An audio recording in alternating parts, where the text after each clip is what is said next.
마태복음 21장 33절에서 41절까지 말씀을 봉독해 올리겠습니다. 마태복음 21장 33절에서 41절까지 말씀입니다. 다른 한 비유를 들으라. 한 집 주인이 포도원을 만들어 산 울타리로 두르고 거기에 적잖은 틀을 만들고 망대를 짓고 농부들에게 세로 주고 타국에 갔더니 열매 거둘 때가 가까우매 그 열매를 받으려고 자기 종들을 농부들에게 보내니 농부들이 종들을 잡아 하나는 심히 때리고 하나는 죽이고 하나는 돌로 쳤거늘 다시 다른 종들을 처음보다 많이 보내니 그들에게도 그렇게 하였는지라. 후에 자기 아들을 보내며 이르되 그들이 내 아들은 존대하리라 하였더니 농부들이 그 아들을 보고 서로 말하되 이는 상속자니 자 죽이고 그의 유산을 차지하자 하고 이에 잡아 포도원 밖에 내쫓아 죽였느니라. 그러면 포도원 주인이 올 때에 그 농부들을 어떻게 하겠느냐? 그들이 말하되 그 악한 자들을 진멸하고 포도원은 제때에 열매를 바칠 만한 다른 농부들에게 새로 줄지니이다. 아멘.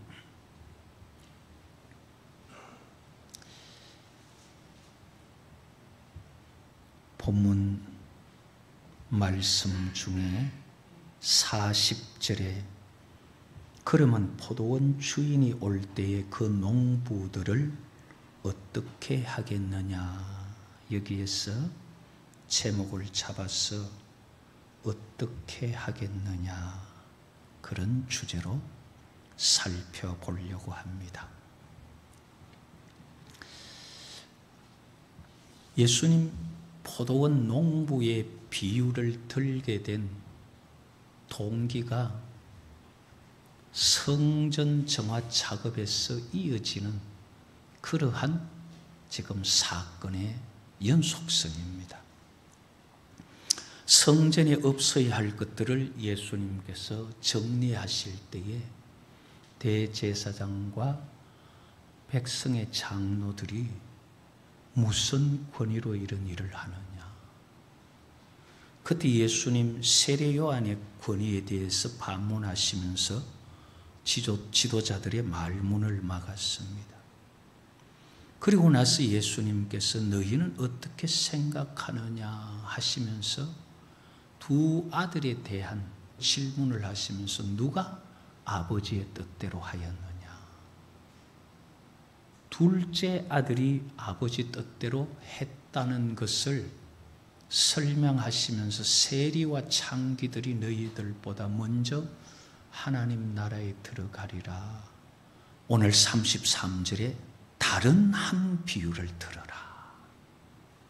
그 다른 한 비유를 들어라 하시면서 하신 비유가 뭐냐 하면은 33절 이하에 한 사람이 멀리 타국으로 갈 일이 있는데 타국으로 가면서 재산을 그냥 두고 갈 수가 없어서 그 재산들을 정리해서 생산할 수 있는 생산 라인을 완전히 구축해 놓고 새로 주고 가는 이제 그런 내용입니다. 이 사람 농부가 여행에 필요한 모든 것 외에 나머지 전부를 정리해서 포도원을 만듭니다. 포도원을 만들고 나서 산 울타리로 둘렀다, 그렇게 말합니다. 도둑이 또는 짐승이 들지 못하도록 울타리를 두르고 안전한 포도원을 만들었습니다. 그리고 그 포도원에 접자는 틀을 만들어서 농산물을 요즘식으로 하면 농산물을 가공할 수 있는 아예 포도원에서 완제품을 만들어서 판매할 수 있도록 시설을 다 갖추어서 그게 또 보면은 망대를 지었다. 아주 높은 곳에서 모든 포도원 전 전경이 다 보이도록 그렇게 해서 그 포도원을 관찰하고 관리할 수 있는 시설을 다 갖춘 거예요. 그거를 하나의 기업을 만들어서 자기가 없어도 돈이 되도록 만들어 놓고 그렇게 해서 세로 주고 타국에 갔습니다. 자, 그런데 세 받을 때쯤 돼가지고 열매 거둘 때에 세를 받을 사람을 보냈습니다. 처음으로 보낸 사람들이 누구냐면 종을 보냈는데 종 세 사람을 보냈어요. 그랬더니만 종을 보낸 세 사람 중에 오늘 35절에 보면은 하나는 심히 때리고 하나는 죽이고 하나는 돌로 치고 그래서 더 많은 종을 보냈는데 역시 똑같은 현상이 일어난 거예요. 그래서 37절에 보면 후에 자기 아들을 보내며 이르되 그들이 내 아들은 존대하리라 하였더니 오늘날 생각 이런 사상으로 하면은 아니 안 그래도 그 사나운 사람들에게 아들 보내가 죽이려고 보내는 이렇게 우리 생각할 수 있죠. 그러나 이 당시에는 종과 아들은 신분이 달라요. 종들은 말 그대로 종이라서 죽이기도 하고 막 이러는 일들이 있지만은 그러나 신분이 종이 아닌 주인이 온다는 것은 벌써 다른 신분이 온다는 거예요. 그런데 아들은 존대하리라 하고 아들을 보냈더니만 아들을 보고 야, 저 아버지 멀리 가고 없다. 죽은지 살았는지 모르겠으니까 저 사람만 죽이면은 이건 우리 거 된다. 그래서 아들을 내쫓아 포도원 밖에서 죽여버렸어요. 자, 이것을 예수님께서 비유로 말한 겁니다. 새 받을 때가 되어서 사람을 보냈더니만 정당한 세를 받으러 온 사람을 죽여버리고 기업을 빼앗아 버리자. 그렇게 말했던 그들, 심지어 아들까지도 죽여버렸다. 이런 사람들에 대해서 주인이 돌아올 때 어떻게 하겠느냐? 어떻게 하겠느냐? 자, 예를 들어서 이제 우리가 주인이라고 한번 생각해 보십시다. 우리가 주인이에요. 돌아왔을 때 우리라면은 어떻게 할 것 같아요? 우리 한국 사람들 같으면 눈이 확 뒤집어지겠죠. 자기 아들을 죽였으니까. 그게 예수님께서 하신 비유의 질문이에요. 주인이 돌아올 때 어떻게 하겠느냐? 그때 들었던 사람들이 하는 말이 그 악한 자들을 진멸하고 포도원은 제때에 열매를 바칠 만한 다른 농부들에게 새로 줄 것입니다.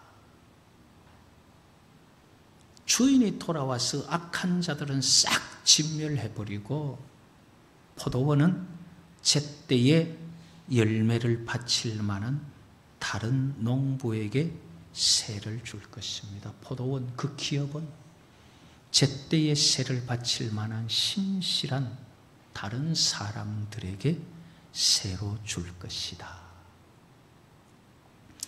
마태복음에는 그게 없는데요.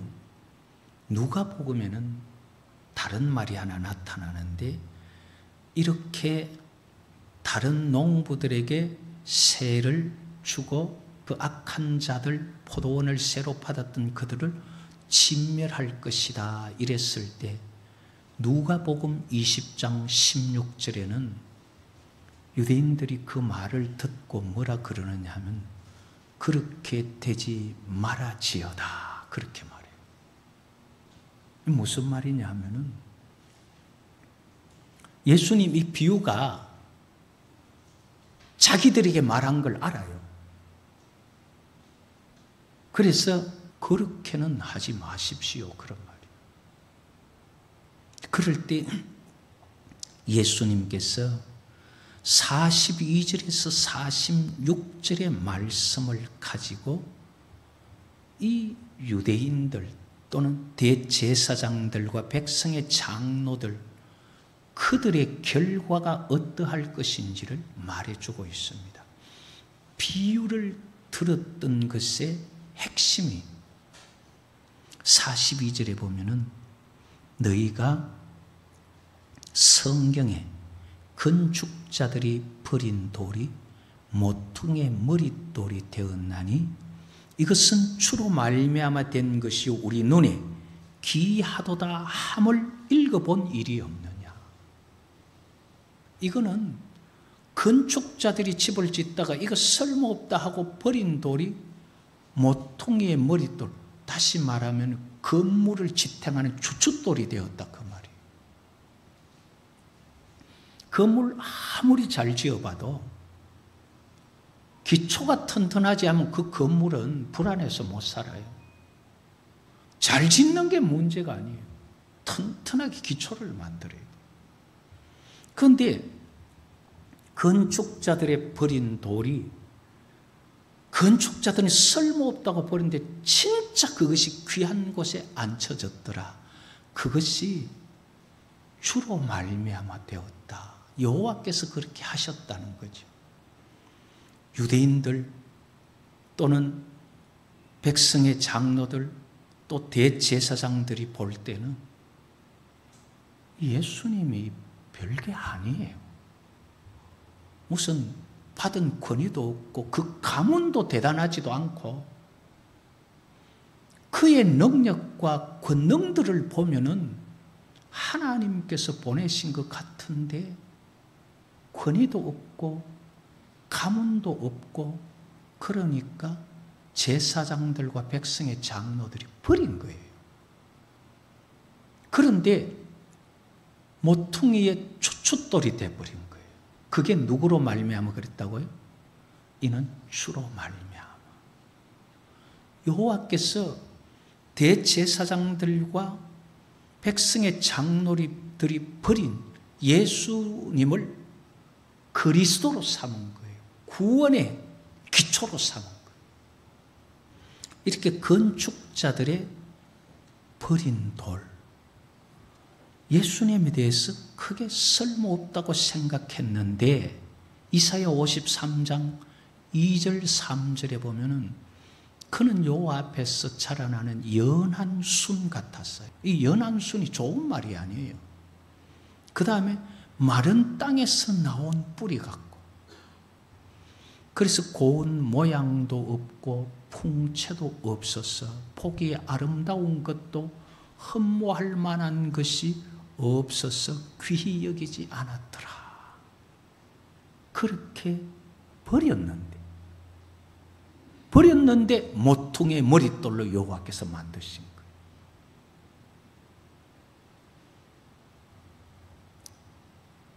우리가 이사야의 예언을 통해서 보면 예수 그리스도는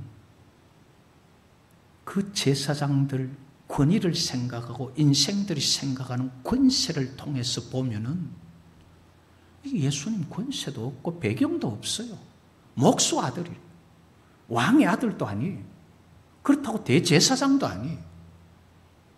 별것 없는 것 같아서 버렸는데 하나님께서 그것을 구원의 기초서 그리스도로 만들었다는 거예요.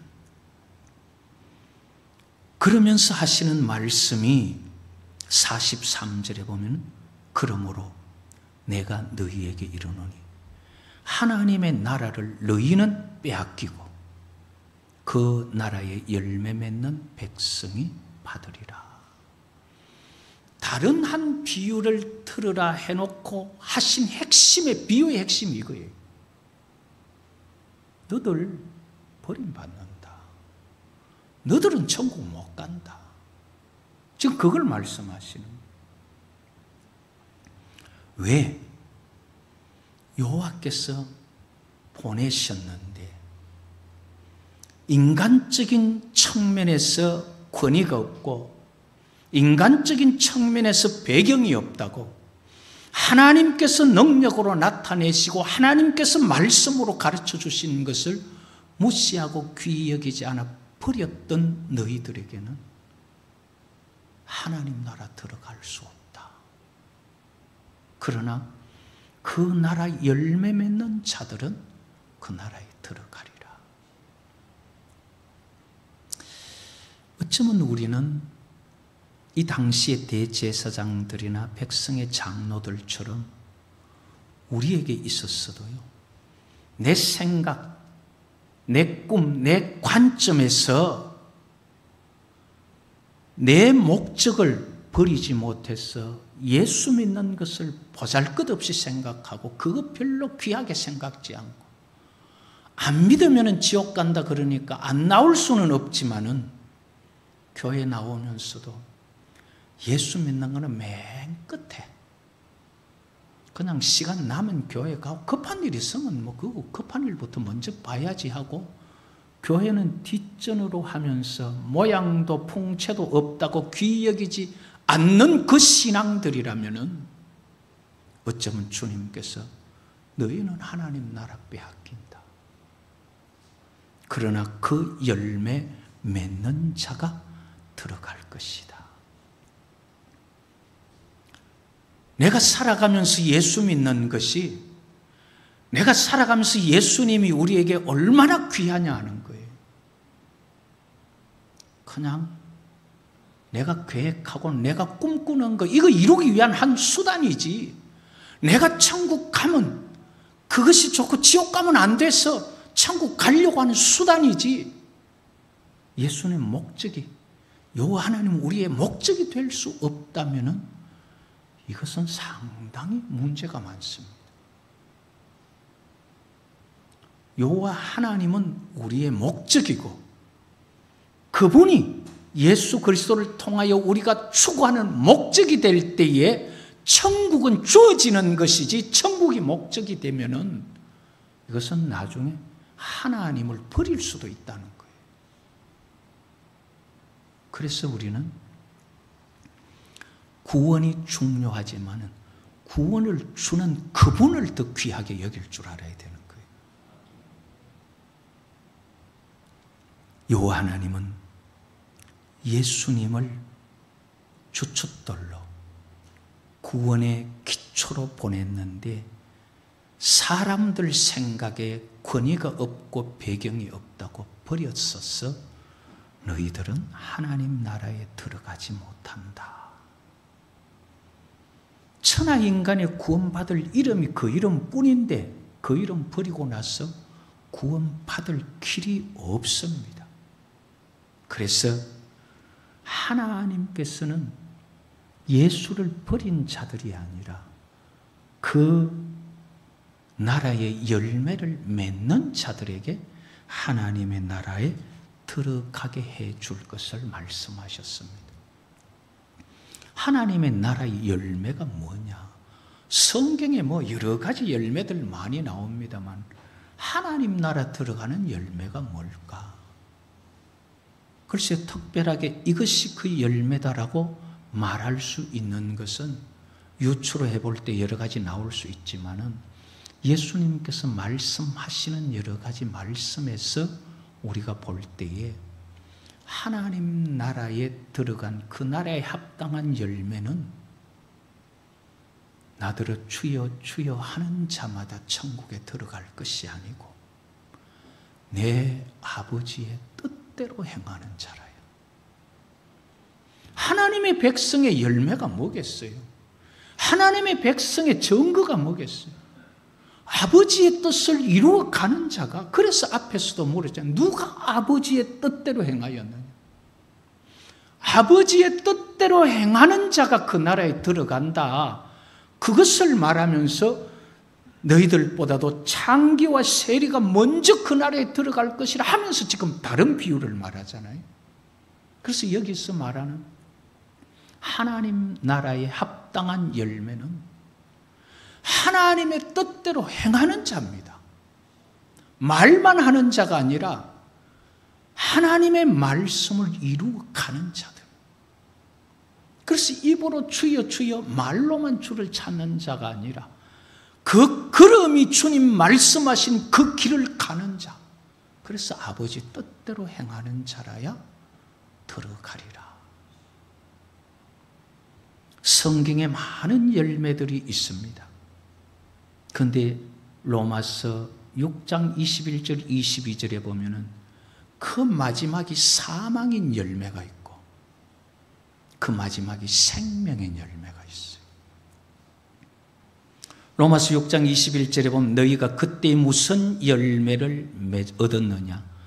이제는 너희가 그 일을 부끄러워하나니 이는 그 마지막이 사망임이라. 그러나 이제는 너희가 죄로부터 해방되고 하나님께 종이 되어 거룩함에 이르는 열매를 맺었으니 그 마지막은 영생이라. 사람의 삶에는 생명의 열매를 맺는 삶이 있고 사망의 열매를 맺는 삶이 있다 그 말이에요. 사망의 열매를 맺는 삶은 말하기도 부끄러운 죄악된 것들. 그런 삶의 끝은 사망이고 그러나 거룩하게 되어서 성령 안에 행하는 열매를 맺는 성령을 말씀을 따라 살아가는 그 삶의 끝은 생명이다 그 말이에요. 그래서 우리에게는 내 삶이 어떠냐에 따라서 내가 맺을 열매가 뭔지 성경이 말하고 있다는 거예요. 하나님 앞에 기도하며 아버지라고 부를 때 부끄러워서 내 기도가 하나님 앞에 상달되지 않는 그런 죄로 막힌 삶을 살아갔다면 그 인생의 끝은 열매가 사망이에요. 그러나 부족하지만은 늘 주님 앞에 애쓰며 하나님의 사랑을 입어 오늘도 주님 앞에 온 게 감사하고 고마워서 거룩함으로 구별된 삶에서 여호와를 부른다면은 그 끝은 생명이에요. 우리는 하나님 앞에 어쩌면은 우리의 인생이라는 이 70이요 강건함은 80이라는 이러한 귀한 기업을 우리는 하나님 앞에 받았습니다. 이 인생을 받아 살아가면서 이 인생을 감사로 찬송으로 주님을 찾아간다면 우리에게 이 인생을 통해서 열매를 많이 맺게 하실 것입니다. 그러나 이 70이요 80인 이 인생 하나님께서 말씀을 통하여 우리에게 감동하시고 우리에게 때로는 하나님 앞에 구원받는 백성 되기를 우리 가운데 성령으로 가르쳐 주셔도 내 삶에 바빠서 예수 믿는 것이 대충 그거는 시간 날 때 하는 것으로 그렇게 생각한다면 주인이 올 때 어떤 모습으로 설 수 있겠느냐? 그게 질문이죠. 내가 하나님 앞에 어떤 농부로서 내 인생에 주어진 시간들을 만들어 가느냐에 따라서 하나님께서 내게는 어떻게 하시겠느냐? 그런 질문을 우리는 우리에게 해봐야 됩니다. 우리가 오늘부터라도 우리의 삶에 최고의 권위를 주의 말씀에 두고 하나님 사랑하는 일을 우리의 삶에 가장 먼저 두어서 하나님을 기쁘시게 하는 믿음의 사람들 될 수 있기를 여호와의 이름으로 축복합니다.